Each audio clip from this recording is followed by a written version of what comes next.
reconocer, porque podemos decir que las personas que presentan diabetes van a generar, van a tener afecciones a lo largo de toda su vida. Y esto obviamente se va a manifestar con complicaciones que van a tener al momento de ser atendidos en algún centro médico, hospitalario o odontológico, ya que la diabetes es una enfermedad que va avanzando progresivamente y si no es tratada prematuramente o controlada prematuramente, vamos a decir que la persona va a afectar mucho su calidad de vida, ya que obviamente podemos llegar a como a pacientes que tienen problemas, en este caso en la coagulación, y ese tipo de cosas obviamente afectan a la calidad de vida de los pacientes. Y es por eso que la catalogamos como una enfermedad, en este caso, que son, son pacientes con necesidades especiales. ¿Por qué? Porque la atención odontológica que se le va a dar a este paciente no es una atención común y corriente como lo haríamos con un paciente que no presenta esta enfermedad. Tenemos que tener mucho cuidado porque podemos afectar a la salud de esa persona al momento de utilizar cualquier tipo de medicación, fármaco o algún tipo de intervención quirúrgica. Es por eso que, como, y repito de nuevo, la elaboración correcta de una historia clínica es lo más importante para nosotros poder atender a un paciente, ya que estos pacientes a veces no están enterados de que portan esta enfermedad. Y obviamente en estadios principales o en estadios primarios, la enfermedad puede darnos algunas características que tenemos que prestar mucho la atención. Siguiente, por favor. Muy bien. Bien, ¿cuál es la relación de la discapacidad con las patologías orales? Bueno, eh, como cualquier otra patología o como cualquier enfermedad, siempre tiene una repercusión a nivel oral. La mayor cantidad de patologías se pueden detectar en la boca, no solamente la diabetes, pero lo que nos tendría a nosotros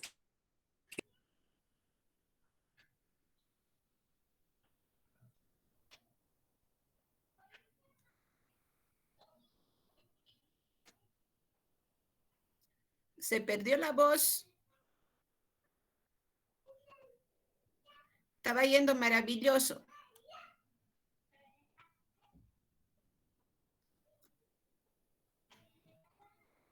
doctora, se fue mi señal, Se pero oye, Marco Antonio, se oye, adelante. ya, doctora, va a disculpar, creo que no tengo mucha No te señal. preocupes. Ya, muy bien. Pero ya, como le iba comentando, doctor, y a los compañeros también, todas las patologías repercuten en la cavidad oral y la diabetes no es una excepción. Es por eso que podemos decir que la disminución de la secreción de las salivas y sus consecuencias obviamente van a ocasionar. Habíamos dicho que la serostomía es muy clásica en los pacientes portadoras de esta enfermedad. Y obviamente esto va a tener consecuencias muy importantes, como por ser ulceraciones, irritaciones de la mucosa, glositis, atrofia de de las papilas del dorso de la lengua, sensación de gusto alterado también puede tener. Y en este caso también pueden ser, puede haber deposición de placa dental mayor, incremento de caries, susceptibilidad de infecciones como candidiasis y enfermedad. Es muy importante porque estas personas con este tipo de enfermedad van a estar un tanto como que de alguna forma inmunosuprimidas. Entonces es por eso que la candidiasis, enfermedad periodontal va a aumentar, porque sabemos que estas bacterias aprovechan este tipo de inmunosupresión para poder actuar. En este caso, la candidiasis, por ejemplo, es una proliferación excesiva de hongos y es por eso que podemos observar en este caso en nuestros pacientes una lengua muy blanquecina, ¿no? Como si tuviera una especie de harina en la boca y es por eso que tenemos que también tener en cuenta. ¿Sí? La siguiente, por favor. Bien. ¿Cree necesario pedir consentimiento informado? Sí, es muy importante nosotros al momento de realizar cualquier tipo de intervención odontológica, mencionarle al paciente los riesgos que tiene el tratarle o atenderle, porque nosotros no podemos contar con cualquier tipo de complicación que podamos tener con el paciente. Para no irnos muy lejos, en el caso de una exodoncia, por así decirlo, sabemos que estos pacientes tienen problemas con la cicatrización. Entonces, si nosotros no informamos al paciente o no le decimos o no preguntamos si es que está controlando de alguna forma con medicación su diabetes, no podemos nosotros tal vez intentar intervenir quirúrgicamente a este paciente. Tendríamos que primero controlar la diabetes para poder intervenir. Es por eso que obviamente como un resguardo inclusive para nosotros como odontólogos, es muy importante elaborar un consentimiento informado. Al igual que la historia clínica, es un documento legal que obviamente nos va a ayudar a salir de cualquier tipo de problema que podamos tener. Obviamente no quisiéramos tenerlo, pero a veces no se puede contar con esto, ¿no? Es por eso que es muy importante el consentimiento informado. La siguiente, por favor. Excelente. Algo que se están olvidando mencionar, También es la interconsulta con el médico tratante del paciente. Es bien importante. Sí, Estamos sí, yendo muy justamente. bien. Sí, sí, sí, doctora. Justamente eso sí se me estaba escapando. Tiene mucha razón, doctora. Eso se me había olvidado decir. Y al momento de hacer la historia clínica, siempre se debe preguntar si es que está siendo tratado la enfermedad y con qué médico se está tratando. Porque obviamente Eso, para poder tenemos hacer la que... interconsulta. Exacto, Muy doctor. Eso es bien. muy importante. Bien, la siguiente pregunta. ¿Por qué cree que estas personas son vulnerables a las patologías orales? Bueno, ya lo habíamos explicado también. Es porque obviamente científicamente está corroborado y comprobado que este tipo de enfermedades va a afectar al paciente de muchas formas, sistémicamente hablando, y es por eso que el paciente va a tener más propensidad a contraer o a tener enfermedades, como ya le había dicho, periodontales o enfermedades de caries, porque no van a tener ese respaldo que un cuerpo que no tenga un cuerpo, un paciente que no tenga una enfermedad lo esté afectando. La siguiente, por favor. ¿Cuáles son las barreras de acceso al tratamiento odontológico que tienen esas personas? Como ya les había comentado, para no irnos muy lejos y no a alargar mucho más la exposición, uno de los problemas más importantes es la cicatrización lenta. Y obviamente si nosotros tratamos a un paciente que no está controlado con diabetes, obviamente vamos a provocar que esa exodoncia no cicatrice de manera correcta y terminar en casos de alveolitis, ¿no? Lo cual obviamente es ya complicado de tratar posteriormente. Y es por eso que, y repito una vez más, la historia clínica es la parte más esencial para que podamos atender ese tipo de pacientes, ya que nos puede evitar cualquier tipo de problema posterior. Siguiente, por favor. Bien, ¿cuál es la herramienta de comunicación que cree más adecuada para para la discapacidad elegida? Bien, como hablamos de pacientes que van a estar, no van a tener algún tipo de impedimento total en cuanto a lo que va a ser sus capacidades mentales, la comunicación es lo más importante. Hay que tener en cuenta la psicología del paciente al momento de ingresar al consultorio. Hay que hacer las preguntas adecuadas en el tiempo adecuado para que el paciente pueda soltarse, en este caso comunicacionalmente hablando, y pueda decirnos y confiar en nosotros si es que está pasando por esta enfermedad. Muchas veces nosotros ondamos en hacer la historia clínica muy seca o de manera muy formal, hablando con terminología, no sé, de polidipsia, polifagia y demás, cosas que el paciente no entiende. Yo creo que la comunicación tiene que ser muy importante para romper la primera barrera con el paciente y de esta forma pues llegar a se podría decir, a una especie de diagnóstico para nosotros determinar si este paciente tiene diabetes o está cursando diabetes y preguntarle y llevar una relación más recíproca con el paciente para poder entender más sobre lo que está cursando también el paciente. La siguiente, por favor. Muy bien. ¿Existe alguna disfunción en la integración sensorial de la persona con discapacidad? Bueno, se ha visto que sí existe lo que se llama neuropatía diabética, que es característico, es un déficit sensitivo, lo que sería en guante calcetín.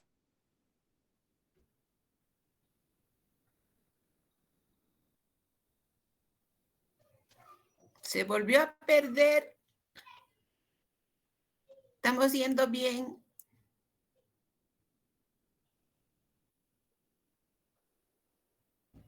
Doctora, me he vuelto a unir la pantalla, no sé, mi internet está un Adelante, poquito... adelante, Marco Antonio.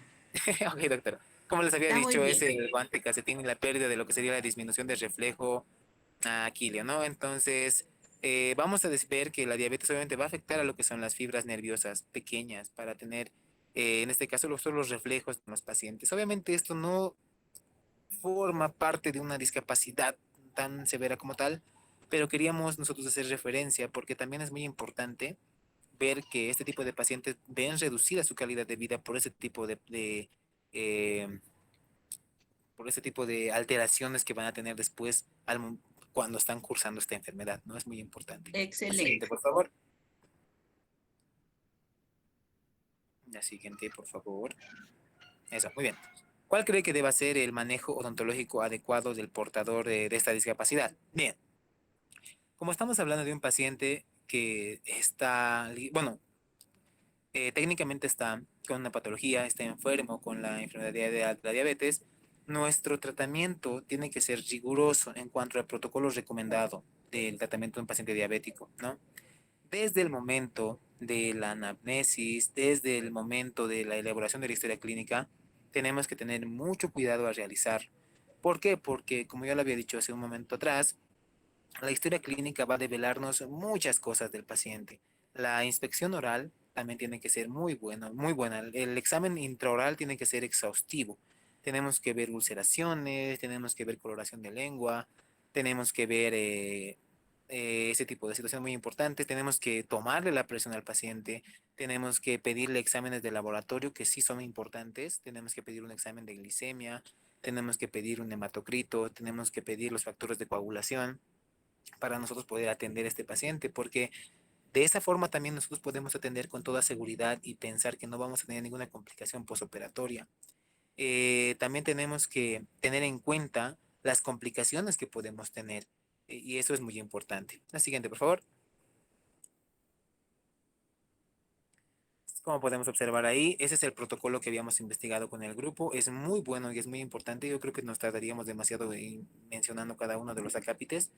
Pero lo que realmente es más importante, pienso yo con mi grupo también lo que habíamos analizado, es de que la elaboración de la historia clínica, la interconsulta con el médico tratante y los exámenes laboratoriales son muy importantes y son imprescindibles para que nosotros podamos atender sin ningún tipo de miedo a este tipo de pacientes. La siguiente, por favor. La esperanza de vida de un portador de la discapacidad. Lo que habíamos investigado en Internet es que las personas que padecen diabetes tienen un promedio de vida de unos 60 años. Obviamente no hay un tiempo, obviamente, límite o un tiempo exacto de vida que puedan tener, ya que obviamente la calidad de vida de diferentes países y sobre todo lo avanzado de su sistema de salud va a depender mucho de lo cual va a ser el tiempo de vida de los pacientes. También de la accesibilidad económica que estos puedan tener. Pero lo que podemos denotar acá en Bolivia, por ejemplo, es que se ha mejorado mucho. El hecho inclusive de que tengamos el sistema universal de salud ha hecho que los pacientes tengan más control de su salud y obviamente tengamos más acceso a exámenes laboratoriales, cosa que antes no se podía hacer porque era extremadamente caro. Entonces lo que habíamos visto es eso, que la esperanza de vida obviamente se ve reducida en un paciente con diabetes, pero con una atención adecuada, con un diagnóstico prematuro, podemos hacer que el tiempo de vida de un paciente pues se alargue mucho más. La siguiente, por favor. Bueno, doctora, eso ha sido toda nuestra investigación. Muy Muchas bien, gracias. felicitaciones, excelente presentación. Yo creo que todos los compañeros han debido asumir qué cuidados debemos tener para cuando tenemos eh, solo susceptibilidad de que estamos frente a un paciente diabético. Eh, Quisiera saber la opinión del grupo, así bien breve, bien concreto. ¿Qué les ha parecido al grupo el manejo de este paciente diabético? Puede ser Marco Antonio o cualquiera del grupo que me haga un comentario nada más.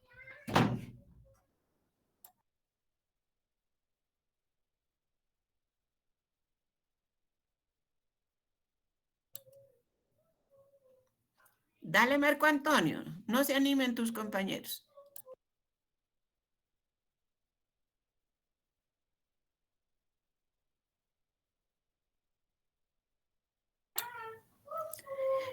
¿Tú crees que ustedes creen que es importante el conocer este detalle o es que hemos perdido el tiempo?